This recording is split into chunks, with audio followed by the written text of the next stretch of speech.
नमस्कार। भारतीय बाजारों पर हमारी इस खास बातचीत में स्वागत है। पिछला हफ्ता मतलब बाजार के लिए काफी उथल-पुथल वाला रहा। हाँ, बिल्कुल। खासतौर पे वो जो अमेरिका से टैरिफ की खबर आई, उसने माहौल थोड़ा बिगाड़ दिया। सही कहा। और उसका असर हमने देखा भी। भारतीय सूचकांकों पर दबाव साफ दिखा। बिल्कुल। तो 29 अगस्त को जो हफ्ता खत्म हुआ, उसमें बाजार ने काफी कह सकते हैं बेचैनी महसूस की। तो आज हम इसी पर गहराई से बात करेंगे। पिछले हफ्ते ये जो गिरावट आई उसके पीछे असल कारण क्या थे, और उससे भी जरूरी अब आगे क्या। मतलब ये जो नया हफ्ता शुरू हो रहा है 1 से 6 सितंबर, इसमें किन चीजों पर नजर रखनी है। हाँ, कौन सी बड़ी घटनाएं हैं, कौन से आंकड़े आ रहे हैं जो बाजार की दिशा तय कर सकते हैं। और ये सारी बातचीत, जैसा हम हमेशा करते हैं, कई अलग-अलग स्रोतों पर आधारित है। मार्केट रिपोर्ट्स है, इकोनॉमिक एनालिसिस है, और जो आने वाले इवेंट्स हैं, उनका ब्यौरा है। और हमारा मकसद वही है, इन सब जानकारियों से जो सबसे काम की बातें हैं, जो निचोड़ है, वो श्रोताओं तक पहुंचाना। ताकि इस हफ्ते जो भी फैक्टर्स भारतीय इकोनॉमी और मार्केट को चलाएंगे, उनको आसानी से समझा जा सके। तो शुरू करें पिछले हफ्ते के हाल से। हाँ बिल्कुल, तो बताइए पिछले हफ्ते की पिक्चर क्या रही। मेन इंडेक्स जैसे निफ्टी 50 और सेंसेक्स, दोनों में गिरावट आई। हाँ, गिरावट तो थी। ज्यादातर रिपोर्ट्स कह रही हैं कि ये गिरावट करीब 1.8 से 2% के बीच थी, हफ्ते भर में। हालांकि कुछ जगह मैंने 0.85% के आसपास का आंकड़ा भी देखा। तो थोड़ा मतलब आंकड़ों में फर्क है। हाँ, वो क्लोजिंग लेवल्स में भी थोड़ा बहुत अंतर दिखता है अलग-अलग सोर्सेस में। जैसे निफ्टी 50 का क्लोजिंग लेवल कहीं 24,427 बताया गया, तो कहीं 24,870 के आसपास। और सेंसेक्स के लिए भी कोई 79,810 कह रहा है, कोई 81,306 के करीब। पर बॉटम लाइन यही है कि हफ्ता गिरावट वाला था, इसमें कोई दो राय नहीं। और ये सिर्फ वीकली गिरावट नहीं थी। लगातार तीसरे ट्रेडिंग सेशन में मार्केट नीचे बंद हुआ। सही, और 3 हफ्तों में ये पहली बार हुआ कि मार्केट ने वीकली बेसिस पर लॉस दिखाया। हाँ, ये भी ध्यान रखना होगा कि बुधवार 27 अगस्त को गणेश चतुर्थी की छुट्टी थी, तो हफ्ते में ट्रेडिंग डेज भी कम थे। और इस दौरान जो ब्रॉडर मार्केट है, मतलब मिड कैप और स्मॉल कैप शेयर्स, उन पे दबाव ज्यादा दिखा। बिल्कुल। तो अब आते हैं सबसे बड़े सवाल पर। इस गिरावट की सबसे बड़ी वजह क्या रही? देखिए, जो सबसे बड़ा और तात्कालिक कारण बना, वो था अमेरिका का नया टैरिफ वाला ऐलान। हाँ, उसने तो सबको चौंका दिया। बिल्कुल। अमेरिका ने भारत से आने वाले कई सामानों पर मतलब एडिशनल 25% ड्यूटी लगा दी। इससे हुआ ये कि कुछ चीजों पर टोटल टैरिफ बढ़कर 50% तक पहुंच गया। 50%? ये तो बहुत ज्यादा है। हाँ, काफी ज्यादा है। और इस खबर का असर सीधा मार्केट के सेंटिमेंट पर, यानी धारणा पर पड़ा। खासकर वो कंपनियां जो एक्सपोर्ट पर ज्यादा निर्भर है, उनमें तो काफी बेचैनी दिखी। सरकार की तरफ से इस पर क्या रिएक्शन आया? कुछ कहा गया? देखिए, खबरों के मुताबिक तो सरकार इस सिचुएशन से निपटने के तरीकों पर, मतलब स्ट्रैटेजी पर विचार कर रही है। हम्म। जो संबंधित लोग हैं, उनसे बातचीत भी चल रही है। हम्म। लेकिन होता क्या है कि ऐसी खबरों का जो पहला रिएक्शन होता है मार्केट में, वो अक्सर नेगेटिव ही होता है। वही हमने देखा। अब स्ट्रैटेजी बनने और उसका असर दिखने में तो वक्त लगता है ना? सही बात है। अच्छा, इस टैरिफ के झटके के अलावा और कौन से फैक्टर्स थे जो मार्केट पर हावी रहे? एक और बड़ी चिंता जो पिछले हफ्ते बहुत उभर कर आई, वो थी रुपए की रिकॉर्ड गिरावट। हाँ, वो तो 88 के पार चला गया डॉलर के मुकाबले पहली बार। जी हाँ, पहली बार 88 का वो जो साइकोलॉजिकल लेवल था, उसे भी पार कर गया। और इसके पीछे भी वजह कहीं ना कहीं वही टैरिफ वाली चिंताएं ही थी। कैसे? टैरिफ का रुपए से क्या कनेक्शन? कनेक्शन ये है कि जब टैरिफ की चिंता बढ़ी, तो विदेशी निवेशकों को लगा कि शायद भारतीय एक्सपोर्ट पर असर पड़ेगा, इकोनॉमी पर असर पड़ेगा। तो उन्होंने भारतीय बाजार से पैसा निकालना शुरू कर दिया। एग्जैक्टली। फॉरेन इंस्टीट्यूशनल इन्वेस्टर्स का आउटफ्लो। जब वो डॉलर निकालते हैं, तो रुपए पर दबाव बढ़ता है और वो कमजोर होता है। हाँ, और ये एफआई आउटफ्लो के आंकड़े तो काफी मतलब सोचने वाले थे। कहा जून और जुलाई में उन्होंने मिलकर करीब $6.5 बिलियन डाले थे। हाँ, अच्छा खासा इनफ्लो था। और अगस्त में अब तक करीब $0.5 बिलियन का नेट आउटफ्लो हो गया। ये तो ट्रेंड बिल्कुल पलट गया। बिल्कुल पलट गया, और ये दिखाता है कि जो ग्लोबल इन्वेस्टर्स हैं, वो इस टैरिफ इशू को लेकर कितने सीरियस हैं और फिलहाल थोड़ा रिस्क लेने से बच रहे हैं। लेकिन यहाँ एक और बात थी। एफआईआईज बेच रहे थे पर डीआईआईज खरीद रहे थे। हाँ, ये एक दिलचस्प पहलू था। डोमेस्टिक इंस्टीट्यूशनल इन्वेस्टर्स, यानी हमारे अपने म्यूचुअल फंड्स, इंश्योरेंस कंपनियां, वो लगातार खरीदारी कर रहे थे। तो उन्होंने मार्केट को संभाला। काफी हद तक। डीआईआईज की इस बाइंग ने मार्केट को एक कुशन दिया, वरना शायद गिरावट और भी ज्यादा गहरी हो सकती थी। कि डीआईआईज का भरोसा कहाँ से आ रहा था? उन्हें डर नहीं लगा टैरिफ से? ये अच्छा सवाल है। देखिए, हो सकता है डीआईआईज का नजरिया थोड़ा लॉन्ग टर्म का हो। उन्हें शायद इंडिया की डोमेस्टिक ग्रोथ स्टोरी पर ज्यादा भरोसा हो। हो सकता है। और शायद जो हाल ही में अच्छे जीडीपी के आंकड़े आए, उसने भी उनके कॉन्फिडेंस को थोड़ा बढ़ाया हो। अक्सर ये पैटर्न देखा जाता है कि जब विदेशी निवेशक घबरा कर बेचते हैं, तो घरेलू निवेशक उसे एक मौके की तरह देखते हैं। खासकर अगर उन्हें लगे कि गिरावट बाहरी कारणों से है, अंदरूनी फंडामेंटल्स ठीक हैं। बिल्कुल। अच्छा, अब सेक्टरों की बात कर लें। क्या सभी सेक्टर एक जैसे गिरे या पिक्चर अलग थी? हाँ, ये जानना जरूरी है, कहाँ ज्यादा मार पड़ी, कहाँ कम। नहीं, तस्वीर काफी मिलीजुली थी। जैसे बैंकिंग और फाइनेंशियल सेक्टर, उन पर दबाव दिखा। क्यों? बैंकों पर क्यों? उसकी वजह थी, एक तो ग्रोथ को लेकर थोड़ी चिंताएं, और दूसरा फंडिंग कॉस्ट बढ़ने का डर। मतलब आगे शायद जमा जुटाना थोड़ा महंगा हो सकता है। अच्छा, और दूसरी तरफ? दूसरी तरफ जो कंज्यूमर यानी उपभोग से जुड़े स्टॉक्स थे, जैसे एफएमसीजी कंपनियां या ड्यूरेबल्स बनाने वाली कंपनियां, वो तुलना में ज्यादा स्टेबल रहे, ज्यादा गिरे नहीं। अरे वाह, उनकी स्टेबिलिटी के पीछे क्या वजह हो सकती है, जबकि माहौल तो नेगेटिव था? इसकी एक बड़ी वजह हो सकती है अगले हफ्ते होने वाली जीएसटी काउंसिल की मीटिंग से जुड़ी उम्मीदें। अच्छा, जीएसटी मीटिंग का कनेक्शन। हाँ, मार्केट में ये अटकलें चल रही हैं कि इस मीटिंग में कुछ कंज्यूमर गुड्स पर जीएसटी रेट कम किए जा सकते हैं। ओके। तो अगर रेट कम होंगे तो चीजें सस्ती होंगी, डिमांड बढ़ेगी। शायद इसी उम्मीद ने इन शेयर्स को गिरने से थोड़ा बचा लिया। ये तो इंटरेस्टिंग पॉइंट है। और कोई सेक्टर जो थोड़ा मजबूत दिखा? हाँ, कुछ एनालिसिस में आईटी, ऑटो और टेलीकॉम जैसे सेक्टर्स में भी रिलेटिव स्ट्रेंथ देखी गई। मतलब वो बाजार के मुकाबले कम गिरे या थोड़े बेहतर रहे। जबकि कुछ दूसरी रिपोर्ट्स एनर्जी और रियल एस्टेट जैसे सेक्टर्स को थोड़ा कमजोर बता रही थी। तो सेक्टर लेवल पर कहानी थोड़ी कॉम्प्लिकेटेड थी। मतलब एक जैसी नहीं थी सबके लिए। आपने बीच में जीडीपी आंकड़ों का जिक्र किया था। वो खबर तो पिछले हफ्ते की नेगेटिविटी के बीच मतलब एक अच्छी खबर थी, है ना? हाँ, बिल्कुल। वो एक पॉजिटिव डेवलपमेंट था। वित्त वर्ष 2025-26 की पहली तिमाही यानी अप्रैल से जून 2025 के जीडीपी आंकड़े आए। और कैसे रहे वो आंकड़े? काफी बढ़िया रहे। सालाना आधार पर इंडियन इकोनॉमी 7.8% की रेट से बढ़ी। ये पिछले 5 क्वार्टर्स में सबसे तेज ग्रोथ रेट है। 7.8%? ये तो वाकई शानदार है। हाँ, निश्चित तौर पर ये इंडिया की मीडियम टर्म इकोनॉमिक प्रोस्पेक्ट्स के लिए एक मजबूत सिग्नल है। लेकिन अगर आंकड़े इतने अच्छे थे तो भी मार्केट उस दिन गिरा क्यों? इसका असर क्यों नहीं दिखा? क्योंकि देखिए, मार्केट अक्सर जो सबसे ताजा खबर होती है, जो सबसे बड़ा रिस्क होता है, उस पर ज्यादा तेजी से रिएक्ट करता है। अच्छा। अच्छे आंकड़े तो बैकग्राउंड में इकोनॉमी की स्ट्रेंथ दिखाते हैं, लॉन्ग टर्म में जरूर मैटर करते हैं, लेकिन वो उस दिन की गिरावट को रोक नहीं पाए। समझ गया। मतलब शॉर्ट टर्म डर लॉन्ग टर्म उम्मीद पर भारी पड़ गया। कुछ ऐसा ही कह सकते हैं। हाँ, एक और छोटी सी राहत की बात ये थी कि क्रूड ऑयल मतलब ब्रेंट क्रूड, उसकी कीमतें थोड़ी नरम रहीं, $67-68 प्रति बैरल के आसपास। हाँ, उसका क्या फायदा? फायदा ये कि उससे कम इंपोर्टेड इन्फ्लेशन यानी बाहर से आने वाली महंगाई का डर थोड़ा कम हुआ। ठीक है, तो ये तो हुई पिछले हफ्ते की पूरी कहानी। टैरिफ का झटका, रुपया रिकॉर्ड नीचे, एफआईआईज की बिकवाली, डीआईआईज की खरीदारी और अच्छे जीडीपी आंकड़े। बिल्कुल। अब नजर डालते हैं आने वाले हफ्ते पर, 1 से 6 सितंबर। इस हफ्ते क्या खास है? हाँ, अब आगे क्या? किस पर रहेगी सबकी निगाहें? देखिए, इस हफ्ते का जो सबसे बड़ा इवेंट है जिस पर मार्केट की नजरें एकदम गड़ी रहेंगी, वो है 3 और 4 सितंबर को होने वाली जीएसटी काउंसिल की मीटिंग। हाँ, इसकी चर्चा तो काफी है। क्या उम्मीदें हैं इससे? उम्मीदें बहुत हैं, खासकर जीएसटी रेट्स में संभावित रेट रैशनलाइजेशन को लेकर। ये रेट रैशनलाइजेशन ये क्या होता है, आसान शब्दों में? रेट रैशनलाइजेशन का मतलब है जीएसटी की दरों को और सिंपल बनाना। हो सकता है अलग अलग टैक्स स्लैब्स को मर्ज करके उनकी संख्या कम की जाए। अच्छा। और कुछ खास चीजों पर टैक्स की दर घटाई जाए। चर्चा बहुत गर्म है कि कई खाने पीने की चीजें हैं, कपड़े हैं, उनको शायद 5% वाले सबसे निचले स्लैब में लाया जा सकता है। और किन चीजों पर रेट कम होने की उम्मीद है? सबसे ज्यादा हल्ला तो सीमेंट को लेकर है। सीमेंट? उस पर क्या हो सकता है? उम्मीद की जा रही है, और ये बड़ी उम्मीद है, कि सीमेंट पर जीएसटी रेट को 28% के सबसे ऊंचे स्लैब से घटाकर शायद 18% पर लाया जा सकता है। अरे वाह, 28 से 18, ये तो बहुत बड़ा बदलाव होगा। बहुत बड़ा।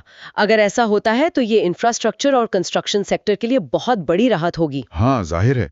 और कुछ? इसके अलावा जो हम बीमा पॉलिसी लेते हैं, उस पर जो जीएसटी लगता है, उसमें भी कुछ कटौती की बात चल रही है। अच्छा, तो अगर ये कटौतियां होती हैं तो इसका असर किन सेक्टर के शेयरों पर सबसे ज्यादा पड़ेगा? देखिए, सीधा सा हिसाब है। जिन सेक्टर से जुड़ी चीजों पर टैक्स घटने की उम्मीद है, उन पर सबसे ज्यादा असर दिखेगा। जैसे? जैसे एफएमसीजी हो गया, कंज्यूमर ड्यूरेबल्स हो गए, सीमेंट बनाने वाली कंपनियां, ऑटोमोबाइल कंपनियां, इन सब के शेयर्स जीएसटी रेट्स में बदलाव को लेकर काफी सेंसिटिव होते हैं। तो क्या हो सकता है, मतलब दो पॉसिबिलिटीज क्या हैं? हाँ, दो सिनारियो बन सकते हैं। पहला, अगर जीएसटी काउंसिल वाकई बड़ी, मतलब सिग्निफिकेंट और भरोसेमंद कटौतियों का ऐलान करती है, खासकर सीमेंट जैसी चीजों पर, तो हम कंजम्पशन और सीमेंट सेक्टर के शेयरों में अच्छी तेजी देख सकते हैं। और दूसरा सिनेरियो? दूसरा ये कि अगर बदलाव बहुत छोटे-मोटे होते हैं या फैसला टाल दिया जाता है, तो मार्केट में निराशा फैल सकती है और फिर मार्केट शायद एक रेंज में ही घूमता रहेगा। रेंज मतलब कौन से लेवल्स अहम होंगे? तकनीकी तौर पर देखें तो निफ्टी के लिए नीचे करीब 24,250 का लेवल एक इम्पॉर्टेंट सपोर्ट है, जो पिछले हफ्ते का लो भी था, और ऊपर की तरफ 24,750 से 24,900 का जोन एक रेजिस्टेंस या रुकावट का काम कर सकता है। लेकिन ये जो कटौती की बात है, क्या इस पर सारे राज्य राजी होंगे? हमने पहले भी देखा है कि राज्य रेवेन्यू लॉस की चिंता जताते हैं। ये बिल्कुल सही पॉइंट है, और खबरें आ भी रही हैं कि कुछ विपक्षी दलों की सरकारें हैं जिन राज्यों में, वो रेवेन्यू लॉस को लेकर अपनी चिंता रख रहे हैं। और शायद मुआवजे की मांग भी करें। हाँ, हो सकता है मुआवजे की मांग भी रखें। तो ये वाला एंगल भी काउंसिल के फाइनल डिसीजन को इम्पैक्ट कर सकता है। इसलिए जब तक फैसला आ नहीं जाता, थोड़ी अनिश्चितता तो बनी रहेगी। ठीक है, तो जीएसटी मीटिंग सबसे बड़ा इवेंट है। इसके अलावा इस हफ्ते और कौन से आंकड़े या घटनाएं हैं जिन पर ध्यान देना होगा? हाँ, और भी हैं। इस हफ्ते एस&पी ग्लोबल के पीएमआई यानी परचेजिंग मैनेजर्स इंडेक्स के डेटा भी आने वाले हैं। अच्छा, पीएमआई डेटा कब आ रहे हैं ये? सोमवार 1 सितंबर को मैन्युफैक्चरिंग सेक्टर का पीएमआई आएगा और बुधवार 3 सितंबर को सर्विसेज सेक्टर का। ये पीएमआई आंकड़े इतने जरूरी क्यों माने जाते हैं? इनका क्या मतलब होता है? देखिए, पीएमआई आंकड़े एक तरह से इकोनॉमी की हेल्थ का मंथली चेकअप होते हैं। ये बताते हैं कि मैन्युफैक्चरिंग और सर्विस सेक्टर में एक्टिविटी कैसी चल रही है, तेज है, धीमी है। ओके। कंपनियों को नए ऑर्डर मिल रहे हैं या नहीं, प्रोडक्शन बढ़ रहा है या घट रहा है, कीमतें कहाँ जा रही हैं, ये सब पता चलता है। तो अगर ये आंकड़े अच्छे आते हैं तो? अगर ये आंकड़े उम्मीद से बेहतर आते हैं तो ये जो टैरिफ से थोड़ी मायूसी फैली है, उसको कुछ हद तक कम कर सकते हैं, मार्केट का मूड सुधार सकते हैं। और कोई डेटा? हाँ, शुक्रवार 5 सितंबर को देश के फॉरेक्स रिजर्व्स यानी विदेशी मुद्रा भंडार के ताज़ा आंकड़े भी आएंगे। ये रुपए की स्टेबिलिटी के लिहाज से देखे जाते हैं। तो कुल मिला के इस हफ्ते इन्वेस्टर्स को किन मेन चीजों पर अपनी नजर एकदम गड़ाए रखनी चाहिए? मेरे हिसाब से 3-4 चीजें सबसे अहम है। पहला, डॉलर के मुकाबले रुपए की चाल। क्या रुपया और गिरेगा या आरबीआई बीच में आकर उसे संभालेगा? ठीक है। दूसरा? दूसरा, एफआईआईएस का रवैया। क्या वो बेचते रहेंगे या खरीदने लौटेंगे? उनका फ्लो बहुत मैटर करेगा। और तीसरा? तीसरा, टैरिफ के मोर्चे पर कोई भी नई डेवलपमेंट्स। अमेरिका से कोई क्लैरिफिकेशन आता है, किसी सेक्टर को छूट मिलती है या भारत सरकार कोई काउंटर स्टेप लेती है, इस पर नजर रखनी होगी। हाँ, ये सारी चीजें मिलकर ही मार्केट का सेंटिमेंट तय करेंगी। बिल्कुल। पॉलिसी से जुड़ी कोई भी अनाउंसमेंट मार्केट के मूड को बहुत तेजी से बदल सकती है। इनके अलावा कुछ इंडस्ट्री इवेंट्स भी हैं, जैसे सेमिकॉन इंडिया है 2 से 4 सितंबर और भारत हेल्थ ग्लोबल एक्सपो और IPFX है 4 से 6 सितंबर। और ग्लोबल संकेत, उनका भी तो असर होता है? हाँ, बिल्कुल। ग्लोबल क्यूज को इग्नोर नहीं कर सकते, खासकर अमेरिका से आने वाला नॉन फार्म पेरोल डेटा जो जॉब मार्केट की तस्वीर दिखाता है, और फेडरल रिजर्व के अधिकारियों के बयान जिनसे इंटरेस्ट रेट की डायरेक्शन का अंदाजा लगता है। ठीक है, तो अब इन सब बातों का निचोड़ निकालते हैं अलग अलग सेक्टरों के लिए। आपने बताया कि जीएसटी कटौती से कंज्यूमर और सीमेंट को फायदा हो सकता है। हाँ, अगर जीएसटी कटौती होती है तो कंजम्पशन वाले सेक्टर्स, एफएमसीजी, ड्यूरेबल्स, रिटेल और सीमेंट, बिल्डिंग मटेरियल बनाने वाली कंपनियों को सीधा फायदा मिल सकता है। सीमेंट वाला उदाहरण फिर से समझाएंगी? मार्जिन और वॉल्यूम दोनों कैसे बढ़ेंगे? देखिए, सीमेंट पर अगर जीएसटी 28% से घटकर 18% होता है तो कंपनी की लागत कम होगी।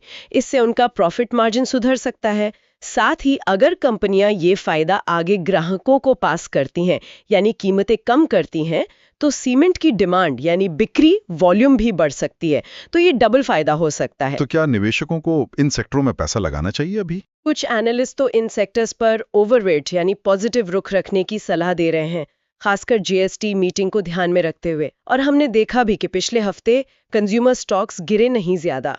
लेकिन इसमें रिस्क भी तो है। हाँ, बिल्कुल है। इसे कहते हैं इवेंट रिस्क। मतलब अगर मीटिंग में उम्मीद के मुताबिक कटौती नहीं हुई तो इन शेयरों में तेजी से गिरावट भी आ सकती है। तो यहाँ सावधानी बहुत जरूरी है। सोच समझकर ही कदम उठाना चाहिए। अच्छा, अब उन सेक्टर्स की बात करते हैं जिनका आउटलुक थोड़ा मिक्स्ड या कॉशियस है, जैसे बैंक और फाइनेंशियल या फिर एक्सपोर्टर्स। यहाँ तो टैरिफ और रुपया दोनों का असर है। सही पकड़ा। बैंकों और फाइनेंशियल सेक्टर के लिए नजरिया फिलहाल थोड़ा न्यूट्रल से कॉशियस यानी सतर्कता वाला है। वजह वही मैक्रो इकोनॉमिक अनिश्चितता और रुपया पर दबाव। ऐसे माहौल में उन बैंकों को ज्यादा सेफ माना जा रहा है जिनका डिपॉजिट बेस मजबूत है। और एक्सपोर्टर्स का क्या? वहां तो कहानी और उलझी हुई है। हाँ, वहां पिक्चर काफी कॉम्प्लिकेटेड है। एक तरफ रुपया कमजोर हो रहा है, जो आईटी और फार्मा जैसी सर्विस एक्सपोर्टर कंपनियों के लिए अच्छा है। क्यों? क्योंकि उनकी डॉलर वाली कमाई रुपए में ज्यादा हो जाती है। हाँ, ये तो फायदा है। लेकिन दूसरी तरफ जो कंपनियां गुड्स एक्सपोर्ट करती हैं यानी सामान बेचती हैं बाहर, उन्हें अमेरिकी टैरिफ की सीधी मार झेलनी पड़ सकती है। और कमजोर रुपए से उनका इंपोर्टेड रॉ मटेरियल भी महंगा हो सकता है। ओहो, तो यहाँ तो मतलब एक तरफ कुआं एक तरफ खाई वाली बात होगी कुछ कंपनियों के लिए। हाँ, इसीलिए इस सेक्टर में स्टॉक स्पेसिफिक अप्रोच बहुत जरूरी है। मतलब हर कंपनी को अलग से देखना होगा। और एनर्जी, केमिकल्स जैसे बाकी सेक्टर्स? एनर्जी सेक्टर को तो क्रूड ऑयल की नरम कीमतों से थोड़ी राहत मिल सकती है। केमिकल्स में भी कहानी मिक्स्ड रहेगी, क्योंकि वहां भी देखना पड़ेगा कि टैरिफ का असर किन खास केमिकल प्रोडक्ट्स पर ज्यादा है। और कोई सेक्टर जो अच्छा कर सकता है? कुछ reports IT, auto, telecom, defence और रिन्यूएबल एनर्जी जैसे सेक्टर्स को बेहतर पोजीशन में बता रही हैं। इनके पीछे क्या कारण है? कारण अलग-अलग हैं। कहीं अच्छी डोमेस्टिक डिमांड है, कहीं सरकारी पॉलिसी का सपोर्ट है, और आईटी के केस में कमजोर रुपया भी एक फैक्टर है। लेकिन ये भी ध्यान रखना होगा कि कुछ दूसरे रिपोर्ट्स एनर्जी और रियल एस्टेट को कमजोर बता रही थी। तो व्यूज थोड़े अलग-अलग हैं। समझ गया। तो अगर कोई इस हफ्ते ट्रेड करना चाहता है या अपनी पोजीशन एडजस्ट करना चाहता है, तो ट्रेडिंग स्ट्रैटेजी के लिहाज से क्या सलाह होगी? क्या ध्यान रखना चाहिए? देखिए, सबसे पहली चीज तो है टेक्निकल लेवल्स पर नजर रखना। हाँ, वो जो सपोर्ट और रेजिस्टेंस वाले लेवल आपने बताए थे। जी, निफ्टी के लिए नीचे 24,250 और फिर 24,000 सपोर्ट है। ऊपर 25,150, 25,350 रेजिस्टेंस जोन है। इसी तरह सेंसेक्स के लिए मोटा-मोटा 79,700, 79,000 सपोर्ट और 80,300, 81,000 रेजिस्टेंस। बैंक निफ्टी के लिए 53,450 नीचे और 55,000, 60,000 ऊपर। इन लेवल्स पर ध्यान रखना जरूरी है। और इन्वेस्टमेंट अप्रोच कैसा हो? डिफेंसिव रहें या मौके तलाशें? ये तो इन्वेस्टर के अपने रिस्क प्रोफाइल पर डिपेंड करता है। जो ज्यादा रिस्क नहीं लेना चाहते वो शायद डिफेंसिव रहना पसंद करें। मतलब मजबूत फंडामेंटल वाली, कम उतार चढ़ाव वाली कंपनियों पर फोकस करें। और जो रिस्क ले सकते हैं, वो कुछ टैक्टिकल दाव खेल सकते हैं, जैसे जीएसटी की उम्मीद में कुछ खास सेक्टर में पोजीशन लेना, या फिर हाल की गिरावट में जो अच्छी क्वालिटी के शेयर्स ज्यादा पिट गए हैं, मतलब ओवरसोल्ड हो गए हैं, उनमें खरीदारी करने का सोच सकते हैं। लेकिन बॉटम लाइन क्या है? बॉटम लाइन यही है कि क्वालिटी पर फोकस रखें, जल्दबाजी ना करें और डोमेस्टिक और ग्लोबल दोनों तरह की खबरों पर लगातार नजर बनाए रखें। सेक्टर रोटेशन पर भी ध्यान दे सकते हैं।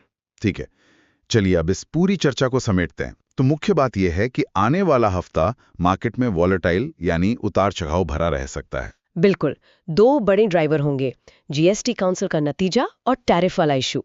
एक तरफ हमारी अपनी इकोनॉमी अच्छी ग्रोथ दिखा रही है, जैसा जीडीपी आंकड़ों में दिखा। हाँ, 7.8% की ग्रोथ। लेकिन दूसरी तरफ विदेशी निवेशक थोड़े सतर्क हैं टैरिफ और ग्लोबल माहौल को लेके। पिछले हफ्ते हमने देखा मार्केट करीब 2% गिरा और रुपया 88 के पार चला गया। बिल्कुल, इसलिए इस हफ्ते जीएसटी न्यूज, एफआईआई फ्लोज और रुपए की चाल, इन पर बहुत बारीकी से नजर रखनी होगी। अगर हम इसे बड़ी पिक्चर में देखें तो ये हफ्ता इस बात का सबूत होगा कि कैसे डोमेस्टिक पॉलिसी जैसी जीएसटी, ग्लोबल ट्रेड टेंशन जैसे टैरिफ और इन्वेस्टर्स सेंटिमेंट, एफआईडीआई का बर्ताव, ये तीनों मिलकर इंडिया की मार्केट की कहानी लिख रहे हैं। और जाते जाते श्रोताओं के लिए एक सवाल छोड़ जाते हैं सोचने के लिए। ये जो टैरिफ का शोर है, जीएसटी रेट में बदलाव की उम्मीदें हैं, ये सब तो शॉर्ट टर्म चीजें हैं। लेकिन क्या भारत की जो फंडामेंटल स्ट्रक्चरल ताकतें हैं, जैसे हमारी बड़ी डोमेस्टिक कंजम्पशन, हमारा यंग और डिजिटल होता वर्कफोर्स, जिनका जिक्र लॉन्ग टर्म रिपोर्ट्स में होता है, हाँ, जो हमारी कोर स्ट्रेंथ मानी जाती है, क्या वो ताकतें हमारी इकोनॉमी को इन शॉर्ट टर्म झटकों के बावजूद लंबी दौड़ में मजबूती दे सकती हैं? खासकर जब हमने हाल में 7.8% की शानदार जीडीपी ग्रोथ भी देखी है। इस पर सोचिएगा जरूर।